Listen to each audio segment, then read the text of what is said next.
ठिक।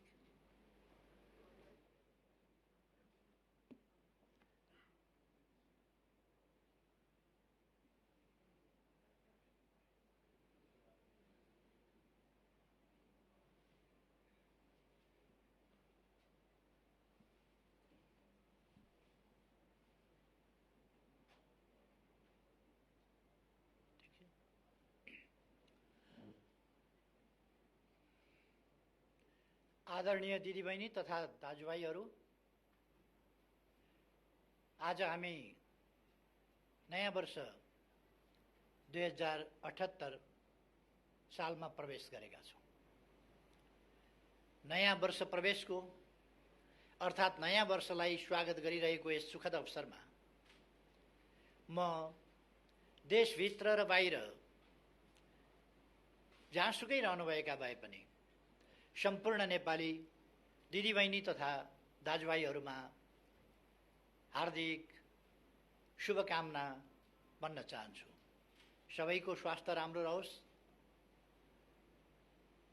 सबैको उन्नति प्रगति होस्, यस वर्ष नयाँ वर्षमा सबैमा सफलता मिलोस्। धेरै धेरै शुभकामना। 2077 साल हामीबाट बिदा भएको छ। 77 सालमा हामीले विश्वले पहिले कहिल्यै नदेखेको कोभिड-19 जस्तो महामारीको अप्रत्याशित रूपमा सामना गर्नु पर्यो। यद्यपि त्यो महामारी 77 साल प्रारम्भ हुनभन्दा अगाडि नै प्रकट भइसकेको थियो, तर सबभन्दा बढी असर सामाजिक जनजीवनमा, अर्थतन्त्रमा, शिक्षामा, अनेक पक्षहरूमा 77 सालले त्यसबाट वर्षभरि नै आक्रान्त रहनु पर्यो। हामीले त्यसलाई कार्तिकबाट नियन्त्रण गर्दै ल्याएका थियौँ, तर फेरि चैत्रको सुरुबाट यसले आफूलाई फेरि अगाडि बढाउन थालेको छ। यस घडीमा हामी 77 सालको त्यो पीडा त्यसै रूपमा दोहोरिन नपाओस्, त्यसले तीव्र संक्रमण हुन नपाओस्, त्यसले जनधनको क्षति गर्न नपाओस्, त्यसले अर्थतन्त्रलाई प्रतिकूल असर पार्न नपाओस्, रोजगारीका अवसरहरू खोज्न नपाओस्, आर्थिक वृद्धि दर र हाम्रा विकासका आकांक्षाहरूमा प्रतिकूल असर पार्न नपाओस् भनेर हामी सजग हुनुपर्ने आवश्यकता रहेको छ। यति बेला म सम्पूर्ण दाजुभाइ दिदीबहिनीहरूलाई कोभिड-19 को महामारीबाट सतर्क रहन, सरकारले जारी गरेका, स्वास्थ्य मन्त्रालयले जारी गरेका मापदण्डहरूको पालना गर्न र चिकित्सकहरूका परामर्शलाई शिरोधार्य गरेर अगाडि बढ्न र आफूलाई सुरक्षित राख्न, आफ्नो समाजलाई सुरक्षित राख्न सबैमा हार्दिक आग्रह र अनुरोध पनि गर्न चाहन्छु। 77 साल कोभिडको महामारी भए पनि केही राजनीतिक अस्वस्थता देखा परे पनि यो वर्ष पनि, गएको वर्ष पनि निरर्थक वर्ष रहेन, एउटा उपलब्धिको वर्ष नै रह्यो।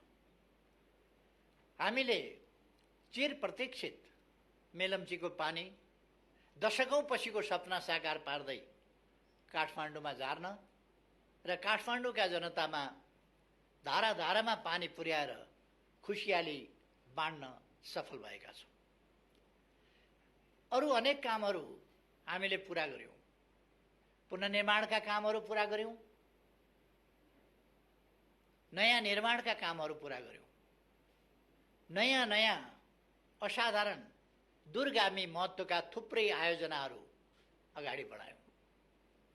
यसरी 2077 साललाई हामीले निरर्थक हुन दिएनौँ।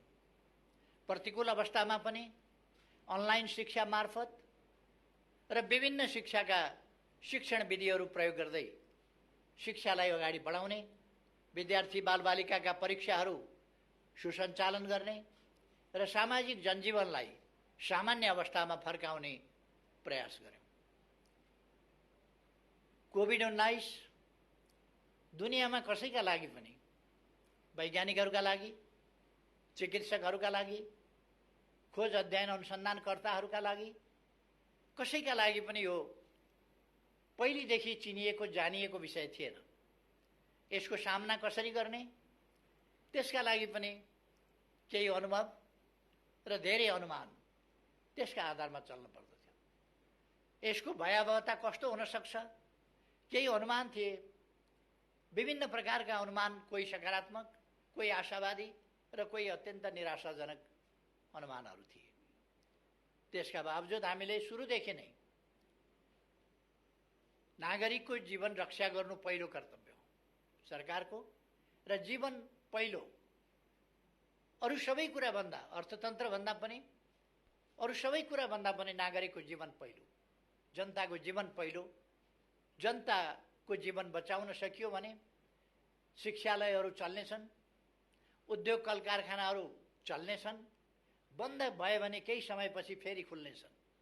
तर नागरिकको जीवन नै रहेन भने कुनै पनि कुरा सुचारू हुन सक्दैन, फेरि कुनै पनि कुरा चल्न सक्दैन।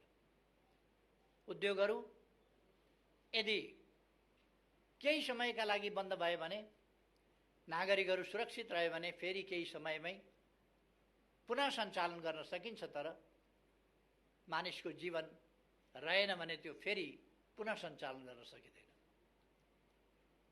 सबै कुरा मानिसका लागि, सबै कुरा मानवद्वारा। त्यसर्थ हामीले जीवनको सुरक्षालाई प्राथमिक महत्त्वमा राखेर हाम्रा सबै कोभिड विरुद्धका गतिविधिहरू सञ्चालन गर्यौँ। त्यसले गर्दा हाम्रा सही नीतिकै कारणले हामी असफल भएनौँ। तुलनात्मक रूपमा कम क्षति सामाजिक जनजीवनमा अथवा आर्थिक क्रियाकलापमा, आर्थिक वृद्धि दरमा, यद्यपि समग्र आर्थिक वृद्धि दरमा केही प्रतिकूल असरहरू परे, तर त्यसो भए पनि हामी ऋणात्मक दिशामा जान परेन। हाम्रा कृषि उपजहरूमा वृद्धि दर राम्रै रह्यो। अरू विभिन्न क्षेत्रहरूमा पनि हामीले कृषि दर, वृद्धि दर राम्रै गर्यौँ। हाम्रो व्यापार घाटा सन्तुलनतर्फ फर्काउने प्रयास गएको 77 सालमा पनि जारी रह्यो र हामीले व्यापार घाटाको ग्यापलाई कम गर्दै लाने दिशामा थोरै भए पनि केही सफलता प्राप्त गर्यौँ। अर्थात् गएको वर्ष हामीले सफलताको वर्ष नै मान्नुपर्छ, असफलताको वर्ष होइन। जसरी त्यसभन्दा अघिल्लो वर्ष हामीले राजनीतिक हिसाबले पृथकतावाद र पृथकतावादी सोचलाई देशबाट अन्त्य गरेर राष्ट्रिय एकतातर्फको एउटा महत्त्वपूर्ण सफलता हासिल गरेका थियौँ। संविधानको सर्वस्वीकार्यताको सन्दर्भमा महत्त्वपूर्ण पाइला चालेका थियौँ र सफलता प्राप्त गरेका थियौँ। यस वर्ष हिंसाको बाटो लिइरहेको समूहलाई शान्तिपूर्ण राजनीतिको मूलधारमा फर्काउने सफलता प्राप्त गरेर हामीले अर्को सफलता प्राप्त गर्यौँ कि अब देशमा हिंसाको राजनीति छैन, अर्थात् राजनीतिलाई हिंसाको माध्यमबाट आफ्ना उद्देश्य प्राप्त गर्ने तरिका अवलम्बन गर्ने कुनै समूह छैन। अर्थात् अब राजनीतिक अभिष्ट संवैधानिक र शान्तिपूर्ण राजनीतिको मूलधारबाटै प्राप्त गर्न सकिन्छ। वास्तवमा अब जनतामा सार्वभौम सत्ता रहेको छ, जनता नै सार्वभौम सत्ता सम्पन्न हुन् र सम्पूर्ण राज्य शक्तिका स्रोत हतियार वा अरू कुनै चिज होइन, हिंसा होइन, जनता, जनताको मन र जनताको अभिमत, त्यो नै वास्तवमा राजनीतिको निर्धारक तत्त्व हो र त्यसैबाट जनताको सार्वभौम सत्ता वास्तविक अर्थमा प्रतिबिम्बित हुन्छ। त्यसर्थ यस सन्दर्भमा हामीले ठुला सफलताहरू प्राप्त गरेका छौँ। गएको वर्ष नै हामीले नयाँ नयाँ कामहरू गर्यौँ। पहिले केही मात्रै सभागृहहरू थिए, 77 सालमा धेरै सभागृहहरू बने, सुचारू भए। हामीले लुम्बिनीमा 5000 क्षमताको सभागृह, ध्यान केन्द्र, त्यसको निर्माण कार्य सम्पन्न गरेका छौँ। गोदावरीमा निर्माण कार्य 3000 क्षमताको सभा हलको, त्यसको पनि सकिसकेका छौँ। अरू थुप्रै ठाउँहरूमा सभा हलहरू, नत्र भने पहिले पोखराको सभा हल, यो राष्ट्रिय सभागृह, प्रज्ञा प्रतिष्ठानको सभा हल लगायतका केही र अन्तर्राष्ट्रिय सभागृह, यति मात्रै थिए।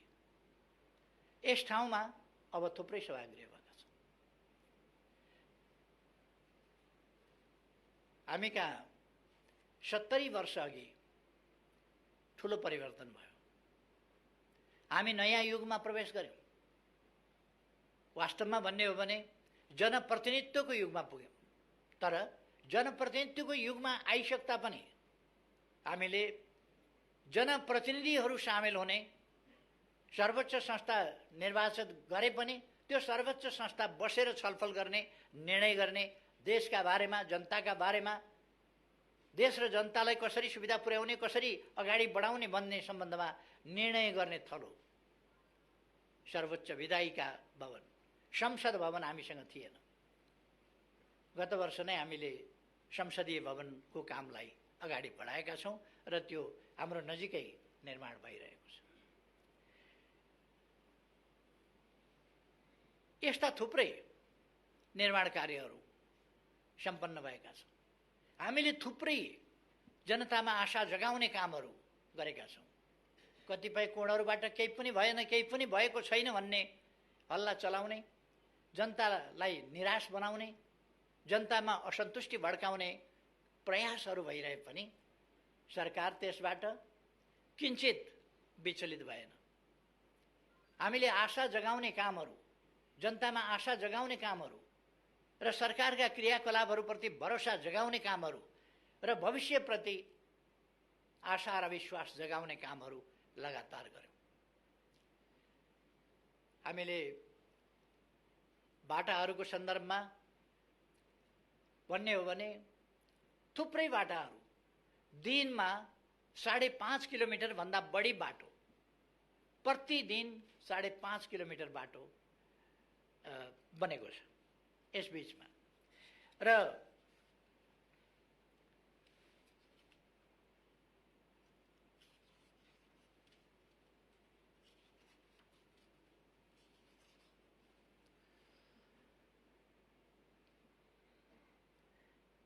एक दिनमा कम्तीमा 12वटाका दरले आवासहरू तयार भएका छन्। विभिन्न 8 प्रकारका सामाजिक सुरक्षा भत्ता पाउनेको संख्या 30,60,000 भन्दा बढी छ। हामीले सामाजिक सुरक्षा भत्ता महिनाको 100बाट सुरु गरेका थियौँ। त्यो 100बाट सुरु गरेको, महिनाको 100बाट सुरु गरेको भत्ता आज दिनको 100मा पुगेको छ। र मैले अस्ति नै भनिसकेको छु, अब आगामी दिनमा आउँदो बजेटबाट त्यो सामाजिक सुरक्षा भत्ता अझ बढी वृद्धि गरिनेछ। त्यो कुरा मैले बताएको छु।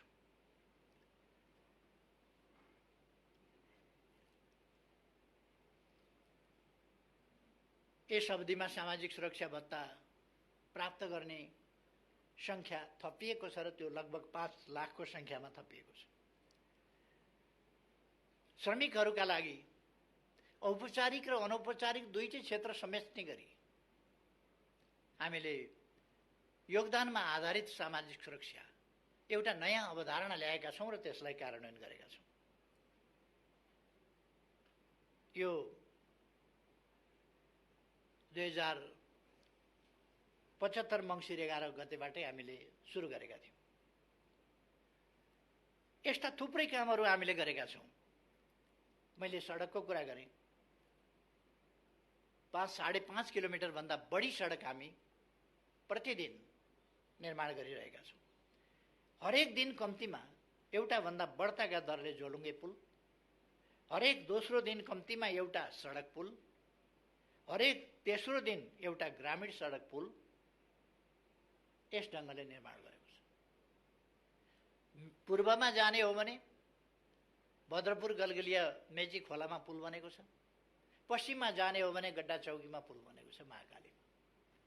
पूर्वदेखि पश्चिमसम्म हामीले नदी करिडरहरू, महाकाली करिडरदेखि लिएर कोशी करिडरसम्म विभिन्न करिडरहरू निर्माण गरेका छौँ।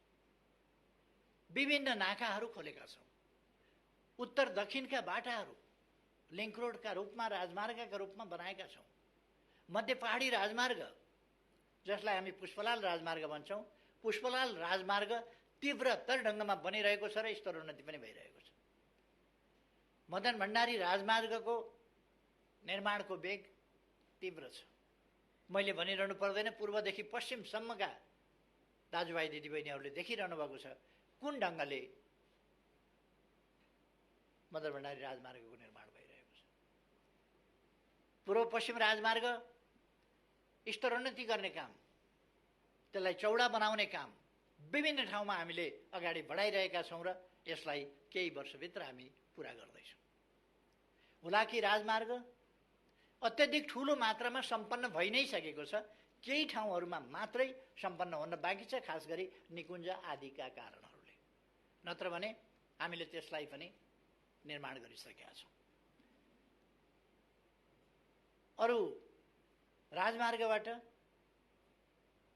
सदरमुकाम, तराईमा सदरमुकाम जोड्ने बाटाहरू 4 लेनका 6 लेनका बाटाहरू स्तरोन्नति गरिएका छन्। रेलमार्ग हामीले जनकपुरमा 2टा रेल ल्याइसकेका छौँ र यसै महिनाबाट सञ्चालन प्रारम्भ गर्दैछौँ। पूर्व पश्चिम रेलमार्ग कतिपय ठाउँमा ट्र्याक बनाउने काम, कतिपय ठाउँमा पुल बनाउने काम, अनेक कामहरू हामीले सुरु गरिसकेका छौँ। जग्गा अधिग्रहणका कामहरू सुरु गरेका छौँ र अब छिटै नै पूर्व पश्चिम रेलमार्ग हुँदैछ। आशा जगाउनुपर्छ, जनतामा विश्वास जाग्नुपर्छ, विकास निर्माणका काम अगाडि बढ्छ। यो कुरा हामीले रेलको चर्चा गऱ्यौँ आज कोशीमा, गण्डकीमा। आफ्नै उत्साहमा, आफ्नै लगानीमा निजी क्षेत्रबाट केही उत्साही युवाहरूले स्टिमर चलाइसक्नु भएको छ। अब 13 मिनटमा भोजपुर पुग्न सकिन्छ, 11 मिनटमा भोजपुर पुग्न सकिन्छ र भोजपुरबाट चतरा धाम होइन, तल चतरा बजारसम्म आउन सकिन्छ। यसरी हामीले ठुलो प्रगति यी विभिन्न क्षेत्रहरूमा गरेका छौँ। पुनर्निर्माण प्राधिकरणले असाधारण काम गरेको छ र हामीले भनिरहनु पर्ला जस्तो लाग्दैन। रानी पोखरी हामीले शिलान्यास गरिसक्यौँ। धरहरा जो भीमसेन स्तम्भको रूपमा चिनिएको त्यो धरहरा हामीले यही महिनाको 11 गते, अब 10 दिनपछि धरहरा लिफ्टबाट बालबालिका, ज्येष्ठ नागरिक समेत लिफ्टबाट सुरेर माथि जान सक्ने र त्यसको कौशीबाट वरिपरि काठमाडौँको दृश्यावलोकन गर्न सकिने एउटा उपहारको रूपमा फेरि नेपाली जनता समक्ष हामी लोकार्पण गर्दैछौँ 11 गते। यस प्रकार विभिन्न प्रकारका कामहरू हामीले हवाई मैदानहरूको स्तरोन्नति गरेका छौँ, नयाँ हवाई मैदानहरू निर्माण गरेका छौँ। कतिपयलाई राति नचल्ने ठाउँबाट राति चल्ने बनाएका छौँ, कतिपयलाई विस्तार गरेका छौँ। त्रिभुवन अन्तर्राष्ट्रिय विमानस्थल कसैले पनि विदेशीहरू आउँदा अहिले पहिले आएका विदेशीहरूले भन्छन् अन्तर्राष्ट्रिय त्रिभुवन अन्तर्राष्ट्रिय विमानस्थलमा झर्ने बित्तिकै नयाँपन अनुभव हुन्छ। त्यसपछि काठमाडौँ छिर्ने बित्तिकै नयाँपन अनुभूति हुन्छ। अर्थात् हामीले समयलाई प्रतिकूलताका बीचमा पनि खेर जान दिएका छैनौँ। थुप्रै विद्यालय भवनहरू निर्माण गरेका छौँ। दरबार हाई स्कुल 6 गते पाटन ढोकामा जापानको सहयोगमा भव्य उच्च माध्यमिक विद्यालय हामी त्यहाँ उद्घाटन गर्दैछौँ। कतिपयले यसलाई अर्थहीन भने, कसैले यसलाई प्रचार मात्रै भने। मेलम्चीको सपना, मेलम्चीको पानी ल्याउने सपना धारा धारामा बाँडेर पुरा गर्नु गफ मात्रै होइन। यसमा जस लिने श्रेय लिने, कसैले के भने कसैले के भने, तर हामीलाई जस वा श्रेय लिने त्यसको होडबाजीमा सामेल हुन रहर छैन। हामीलाई जस चाहिएको होइन, हामीलाई काम चाहिएको। हामीलाई कामलाई सफल बनाउनु छ, देशलाई अगाडि बढाउनु छ, जनतालाई सुविधा पुर्याउनु छ। हामीलाई देशबाट गरिबी हटाउनु छ, देशलाई माथि उठाउनु छ, पछौटेपनबाट अगाडि बढाउनु छ, देशलाई आधुनिकीकरण गर्नु छ, हामीलाई विज्ञान प्रविधिको प्रयोग गर्नु छ र हामीले डिजिटल नेपाल भनेका छौँ। डिजिटल नेपालको क्षेत्रमा हामीले कृषिलाई पनि आधुनिक प्रविधिको प्रयोग गरेर अगाडि बढाउने काम हामीले गरेका छौँ। नयाँ पिँढी, विद्यालय, शिक्षालय, विभिन्न ठाउँहरू वा अरू ठाउँहरू, आज एउटै ठाउँबाट हामी विभिन्न आयोजनाहरू सिंहदरबारबाट कसरी बनिरहेका छन् भनेर हेर्न सक्छौँ। तामाकोशीको काम कस्तो भइरहेको छ, भैरवा एयरपोर्टको काम कस्तो भइरहेको छ, पोखरा एयरपोर्टको काम कस्तो भइरहेको छ, भेरी बबईको काम कस्तो भइराखेको छ, यी सबै कुराहरू हामी यहीँ सिंहदरबारमा बसेर हेर्छौँ। यी उपलब्धिहरू हामीले हासिल गरेका छौँ। यस सम्बन्धमा म धेरै जान चाहन्न, किनभने गत फागुन 3 गते 3 वर्ष कार्यकाल पुगेको सन्दर्भमा मैले सञ्चार माध्यमहरूसँगको ब्रिफिङमा भनेको थिएँ अलिक सविस्तारमा ती कुराहरू बताएको थिएँ। त्यसकारण म त्यसमा गइरहनुपर्छ भन्ने लाग्दैन मलाई। अस्ति फागुन 3 गते मात्रै सविस्तार बताइएको छ। त्यसकारण म त्यसमा अहिले धेरै गइरहन आवश्यक ठान्दिनँ। हामीले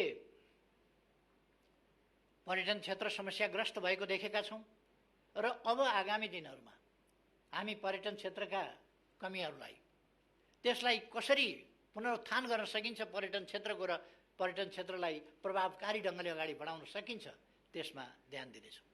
तर त्यसका लागि र अरू आर्थिक क्रियाकलाप र तिनको सफलताका लागि म सबैमा आग्रह गर्न चाहन्छु, हामी कोभिडबाट सुरक्षित हुनु पर्यो। कोभिडका प्रोटोकल्स, त्यसका मापदण्डहरू, सरकारले जारी गरेका जानकारीहरू र सरकारले गरेका आग्रहहरूलाई पालना गरौँ र त्यसअनुसार आफू सुरक्षित बनौँ, अरूलाई पनि सुरक्षित बनाऊँ। त्यसो गऱ्यौँ भने हामी हाम्रो जनजीवनलाई पनि सुचारू बनाउन सक्छौँ। कतिपयले आजै लकडाउन हुन्छ, भरे नै लकडाउन हुन्छ, भोलि नै लकडाउन हुन्छ भन्ने हल्ला चलाएको देखिन्छ। सरकार सकेसम्म लकडाउनमा जान चाहँदैन, तर हामीले एका राख्नु पर्दछ। युरोपका देशहरू, कतिपय देशहरू, विकसित भनिएका कतिपय देशहरू जब महामारी भत्तै फैलियो, त्यस्तो अवस्थामा लकडाउन गर्न बाध्य छ। दोस्रो चरणमा, तेस्रो चरणमा फैलिएको त्यो लहरबाट बच्नका लागि लकडाउनको सहारा लिनुपर्ने अवस्था छ। हामी चाहन्छौँ अहिले नै अरू विधिबाटै, हाम्रो सतर्कताको विधिबाट हामी परिस्थितिलाई बिग्रिन नदिउँ र त्यहाँ पुग्न नदिउँ भन्ने मैले आग्रह गरेको छु। अस्ति मैले बोल्दा लकडाउन गर्ने धम्की दियो भन्ने पनि केहीले भने। म धम्की कसलाई दिन्छु? म धम्की दिने हैसियत पनि राख्दिनँ, धम्की दिनुलाई उचित पनि ठान्दिनँ। मैले त्यस्तो अवस्था नआओस् भन्ने कुरामा हामीले ध्यान दिनुपर्छ। परिस्थिति बिग्रियो भने त्यहाँ पनि पुग्न सक्छ, त्यसकारण सजग हुनुपर्छ भनेर अपिल गरेको थिएँ। तसर्थ म आग्रह गर्न चाहन्छु हामी सतर्क बनेर अगाडि जान आवश्यक छ। यसबीचमा हामीले जमिनहरूको digital map, digital soil map भनेर हामीले कुन जमिन कस्तो छ भन्ने कुराको अध्ययन यहीँबाट गर्न सकिने गरी सोइल म्यापिङ गरिसकेका छौँ। त्यसबाट हाम्रो जमिन कुन ठाउँमा केमा रुखो छ, केमा मलिलो छ, कुन बालीका लागि उपयुक्त छ जस्ता कुराहरूको माटोको परीक्षण त्यही गएर माटो उठाएर ल्याउनु पर्दैन। हामीले मेसिनबाट आकाशबाटै गरेको एक्सरेबाट ती कुराहरू सबै आउँछ। हामीले डिजिटलाइज गरेका छौँ मालपोत कार्यालयहरू, थुप्रै ठाउँहरूलाई हामीले डिजिटलाइज गरेका छौँ। नागरिक एप्स बनाएका छौँ। मैले अघि नै भने 77 साल असफलताको वर्ष होइन, त्यो राजनीतिक हिसाबले होस्, आर्थिक हिसाबले होस्, त्यसै गरेर सामाजिक क्षेत्रमा पनि यो सफलताको वर्ष रहेको छ। हामीले सडक बालबालिकाहरू यो 2078 सालभित्र सडक बालबालिका, सडक मानव र सडकमा भिक्षामदेही भन्ने स्थिति अन्त्य गर्ने त्यो कुराहरू पुरा गर्छौँ भनेर भनेका छौँ। अहिले नै 77 सालमै हामीले क्याम्पेन चलाएर, अभियान चलाएर सडक बालबालिका र सडक मानव नरहेको स्थिति बनाइसकेका छौँ। पूर्ण रूपमा हामी यस सालभित्र त्यो गरिसक्छौँ। जो बालबालिकाले अभिभावक गुमाएका छन् त्यस्ता बालबालिकाको अभिभावक सरकार छ। जो ज्येष्ठ नागरिकहरूले सहारा गुमाएका छन् उनीहरूको सहारा सरकार छ। जसले विभिन्न कारणले भिख मागेर हिँड्नु पर्ने स्थिति सिर्जना भएको छ, त्यो स्थितिको अन्त्य गर्न र वास्तविक अर्थमा त्यस्तो अवस्था छ भने त्यसलाई अन्त्य गरेर एउटा सम्मानित जीवन बाँच्न पाउने त्यस स्थितिको निर्माण सरकारले गर्छ भनेर हामीले भनेका छौँ। छाउपडी होस्, बोक्सी होस्, यसका विरुद्ध हामीले अभियान चलाएका छौँ। एसिड आक्रमणका विरुद्ध हामीले अध्यादेश, त्यो जरुरी कुरा बन्यो, समाजले त्यसमा सरकारको बढी ध्यानआकर्षण पनि गर्यो। त्यसकारण हामीले अध्यादेशबाट एसिड आक्रमण विरुद्धको कडा कानुन ल्यायौँ। बलात्कार, बलात्कार पछिका हत्या जस्ता कुराहरूलाई नियन्त्रण गर्नका लागि कानुन ल्यायौँ। अचम्म लडेर ल्याएको संसद, मुद्दा लडेर ल्याएको संसद चल्न नदिएर, संविधानले भनेको पहिलो दिन प्रस्तुत गर्न पर्ने अध्यादेश संसदमा प्रस्तुत गर्न नदिएर एउटा अप्रिय र अशोभनीय स्थितिको निर्माण भएको छ। एमसीसी, नेपाली कांग्रेस र नेकपा माओवादी सरकारमा हुँदा एमसीसी सम्झौता गरिएको थियो।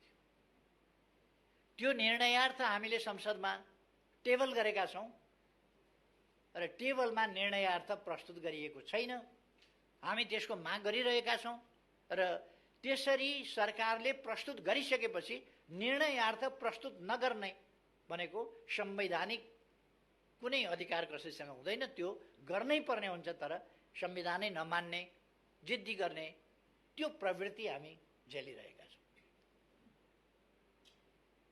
हामी चाहन्छौँ फाटोको खेती होइन, आपसमा परस्परमा वैमनस्यता र घृणा होइन। आजको हाम्रो आवश्यकता राष्ट्रिय एकता हो। अनेकतालाई हटाएर, विमतिलाई हटाएर, दूरीलाई हटाएर निकटता कायम गर्ने, अनेकतालाई एकतातर्फ ल्याउने यी प्रयासहरू र राष्ट्रिय एकता कायम गर्ने र हाम्रा सम्पूर्ण सामर्थ्य र शक्तिहरू देश विकासका निम्ति प्रयोग गर्नुपर्ने आजको आवश्यकता। त्यस आवश्यकतातिर म सबैको ध्यानआकर्षण गर्न चाहन्छु। अब यस नयाँ वर्षमा हामी नयाँ कामहरू थालना गर्दैछौँ। अब केही समयपछि मेरो कित्ता भन्ने कार्यक्रम जो किसानहरूका लागि आफ्नो ध्वनिपूर्जा, आफ्नो कित्ता आफू बसेकै ठाउँबाट एप्सबाटै हेर्न सक्ने गरी मेरो कित्ता कार्यक्रम शुभारम्भ हुँदैछ। यस कार्यक्रमको केही घण्टाभित्रै अथवा हामी यस्ता कार्यक्रमबाट सुरु गर्दैछौँ जो आधुनिकीकरणतर्फको, डिजिटल प्रयोगतर्फको, प्रविधि सबभन्दा ताजा, सबभन्दा पछिल्लो प्रविधिको प्रयोग गर्दै अगाडि बढ्ने त्यस काममा हामी लागिरहेका छौँ। हामी आज पुरस्कृत, सम्मानित हुने, राष्ट्रिय जीवनका विभिन्न क्षेत्रमा विभिन्न ढङ्गले महत्त्वपूर्ण सेवा गर्ने राष्ट्रसेवकहरूदेखि लिएर समाजसेवीहरूसम्म, उद्यमी व्यवसायीहरूसम्म विभिन्न तह तबकाका महानुभावहरूलाई सम्मानित गर्ने कार्यक्रम पनि यसपछि तुरुन्तै गर्दैछौँ। मेरो कित्ता भन्ने कार्यक्रम एकैछिनमा सुरु गर्दैछौँ। यस्ता थुप्रै कार्यक्रमहरूबाट आजै हामी लोकतान्त्रिक आन्दोलन, जनआन्दोलन, सशस्त्र द्वन्द्वमा विभिन्न ढङ्गले पीडित भएका व्यक्तिहरू, योगदान गरेका व्यक्तिहरूलाई प्रतीकात्मक ढङ्गले सम्मान गर्ने त्यो कार्यक्रम पनि आज हामी प्रारम्भ गर्दैछौँ विधिवत रूपमा। अर्थात् हामी एउटा नयाँ उत्साहका साथ, नयाँ आत्मविश्वासका साथ नयाँ वर्षमा प्रवेश गरिरहेका छौँ र यस नयाँ वर्षमा हामीले थालिसकेका कामहरूलाई तीव्रताका साथ पूर्णता दिने, अपुरा कामहरूलाई पुरा गर्ने, जो यसै वर्ष पुरा हुन सक्दैनन् त्यसलाई उल्लेख्य मात्रामा अगाडि बढाउने, देशलाई अब दुर्गम रहन नदिने। यसै वर्षभित्र हामी सिमीकोट, हुम्लाको सिमीकोटलाई पनि सडक सञ्जालसँग जोड्नेछौँ र अगाडि बढाउनेछौँ। हामीले 165वटै निर्वाचन क्षेत्रमा स्ट्राटेजिक सडकहरूको शिलान्यास गरेका छौँ। ती सडकहरूलाई हामी पूर्णता दिनेछौँ। यसै वर्षभित्र पूर्णता पुग्दैन होला, तर पूर्णताको नजिकतिर हामी पुर्याउन प्रयास गर्नेछौँ। यस्ता थुप्रै कामहरू हामीले 397वटा हस्पिटलहरू शिलान्यास गरेका छौँ। तिनको निर्माण कार्यलाई तीव्रता दिनेछौँ। सेनाको ब्याङ्करबाट ब्यारेकसम्म, ब्याङ्कर टु ब्यारेक कार्यक्रमलाई अझ प्रभावकारी ढङ्गले अगाडि बढाउनेछौँ। विभिन्न विश्वविद्यालयहरू सुरु गरेका छौँ या सुरु गर्दैछौँ, तिनलाई अगाडि बढाउँदैछौँ। अस्पताल, विद्यालय, विश्वविद्यालय र विभिन्न प्राविधिक शिक्षालयहरू, तिनीहरूको व्यापक मात्रामा स्थापना गर्ने, अगाडि बढाउने काम गरेका छौँ। अहिले जनताको मनोबल उठेको छ, आत्मविश्वास बढेको छ, नेपाली हुनुको गर्व अनुभूति भएको छ। त्यसै कारण 12औं दक्षिण एसियाली खेलकुदमा हामीले जम्मा 3वटा स्वर्ण पदक जितेका थियौँ, तर 13औंमा आइपुग्दा खासै सुविधा धेरै वृद्धि हुन सकेका छैन होला, तर आत्मविश्वास र मनोबल बढेको छ। त्यसै कारण हामीले कति 51वटा स्वर्ण पदक, 207वटा सम्पूर्ण पदकहरू सहित दक्षिण एसियामा दोस्रो स्थान हासिल गरेका छौँ। र सबभन्दा महत्त्वपूर्ण कुरा त अघिल्लो भन्दा पछिल्लो गेममा 12औं भन्दा 13औंमा आइपुग्दा हामीले 17 गुणा बढी स्वर्ण पदक जितेका छौँ। 17 गुणा बढी। यो सानो उपलब्धि होइन र यस उपलब्धिका पछाडि सबभन्दा महत्त्वपूर्ण कुरा वास्तवमा नेपालीको मनोबल उठेको कारणले छ। गएको वर्ष हामीले आफ्नो भूभाग समेत सामेल गरेर नेपालको नयाँ नक्सा जारी गर्यौँ। सम्पूर्ण नेपाली जनताको मनमा त्यसले हर्ष छाएको छ, उमङ्ग छाएको छ, राष्ट्रिय गौरव बढेको छ, आत्मविश्वास बढेको छ र हामीले हाम्रो गौरवपूर्ण इतिहास फेरि एकपल्ट सम्झेका छौँ। हाम्रो बहादुरीको इतिहास फेरि एकपल्ट सम्झेका छौँ। हाम्रा पूर्वजहरूको विद्वतापूर्ण इतिहास, खोज अध्ययन अनुसन्धानमूलक इतिहास फेरि एकपल्ट हामीले सम्झेका छौँ। अब आगामी दिनमा हामी प्रवेश गरिरहेको यस वर्षमा हामीले योजनाबद्ध ढङ्गले हिँड्दै जाँदा जहाँ पुगिएला भन्ने कुरा होइन, भरे बेलुका कहाँ बास बस्ने भन्दा जहाँ पुगिएला त्यहाँ बास बस्ने होइन। हाम्रो बास बस्ने ठेगान छ, हामी पुग्ने गन्तव्य छ। कहाँ विश्राम गर्छौँ, अन्तिम कहाँ पुग्ने गन्तव्य हो, कुन बाटोबाट हामी अगाडि बढ्छौँ, यी कुराहरू हामीले समाजका कुनै पनि पक्ष, चाहे ती सेवाका पक्ष हुन्, चाहे पर्यटनका पक्ष हुन्, चाहे उद्योगका पक्ष हुन्, चाहे कृषिका पक्ष हुन्, गएको फागुन 10 गतेदेखि 16 गतेसम्ममा मात्रै 7वटा प्रदेशमा हामीले ठुला ठुला नयाँ औद्योगिक क्षेत्रहरूको शिलान्यास गरेका छौँ र आमन्त्रण गरेका छौँ दुनियाँलाई कि यहाँ लगानी गर्नुहोस्। लगानीका निम्ति शान्तिपूर्ण वातावरण निर्माणको हिसाबले अनुकूल वातावरण बनेको छ र श्रम समस्याहरूको सम्बन्धमा एउटा राम्रो वातावरण बनेको छ। श्रमिक, श्रमदाता र सरकारका बीचको समन्वय र सहकार्यमा नै तत्क्षेत्रका कानुन, नीति, नियमहरू निर्माण गर्ने र त्यस क्षेत्रलाई सहज ढङ्गले विकासको मार्गमा अगाडि बढाउने कामहरू भएका छन्। ती कामहरूलाई आगामी दिनमा हामी अझ तीव्रताका साथ अगाडि बढाउनेछौँ।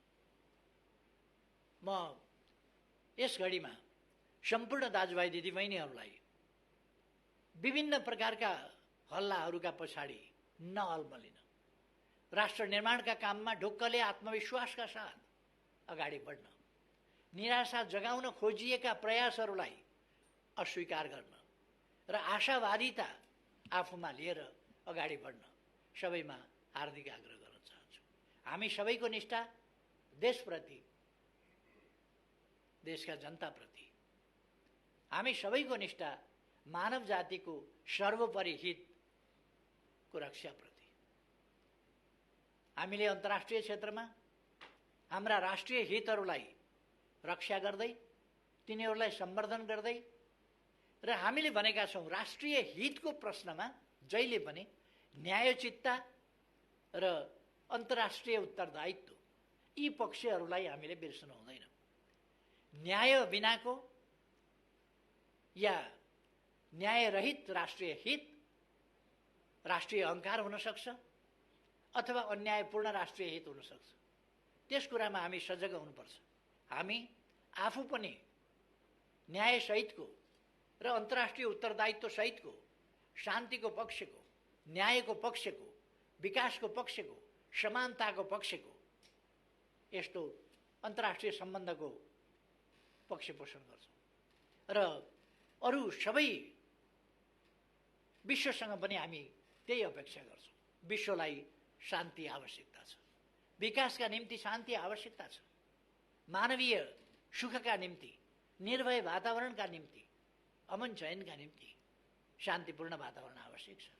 त्यसकारण हामीले शान्तिपूर्ण वातावरण अरू कसैले निर्माण गर्ने होइन, दुनियाँका विभिन्न देशका नेतृत्ववर्गले यसमा गम्भीरताका साथ सोच्नु पर्दछ। अबको विश्वलाई हामीले भयमुक्त विश्व, त्रासमुक्त विश्व, समानतायुक्त विश्व, मानिसले सम्मानजनक जीवन जिउन पाउने विश्व, जैविक र मानवीय आवश्यकताको न्यूनतम न्यायोचित परिपूर्तिबाट प्रारम्भ गरेर सम्पूर्ण आवश्यकताहरूको यथोचित न्यायोचित परिपूर्ति र सुरक्षित र सम्मानित जीवन,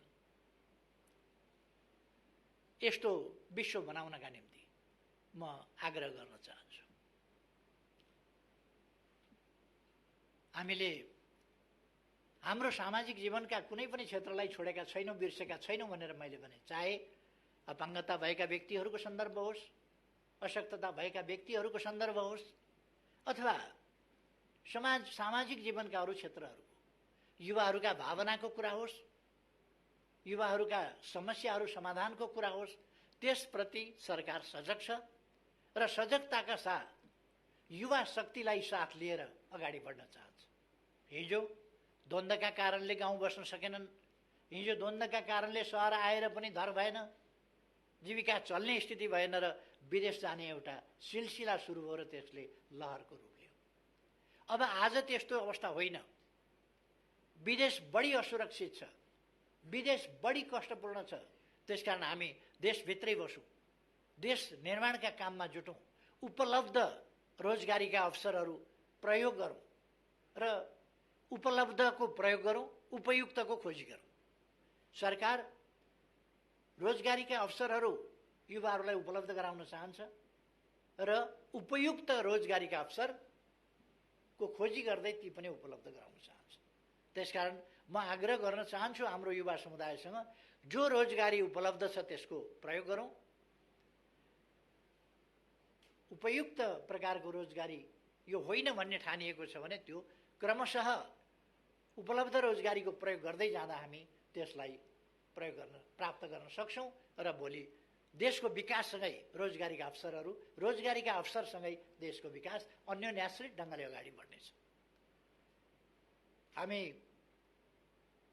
ओलाङचुङ गोलाको बाटोबाट तिब्बत जोड्ने कुरा होस्, किमा थाङ्खाको बाटोबाट तिब्बत जोड्ने कुरा होस्, दक्षिणतर्फ त हामीले बाटाहरू जोडेका छौँ, थुप्रै पुलहरू निर्माण गरेका छौँ। अब डुबानका समस्या हामी समाधान गर्दैछौँ। हामी चाँदनी दोधारामा 10 क्युमेक्स पानी लगेर शारदाको ब्यारेजबाट पानी, त्यहाँको टनेलबाट, शारदाको टनेलबाट, क्यानलबाट पानी उपलब्ध गराउँदैछौँ।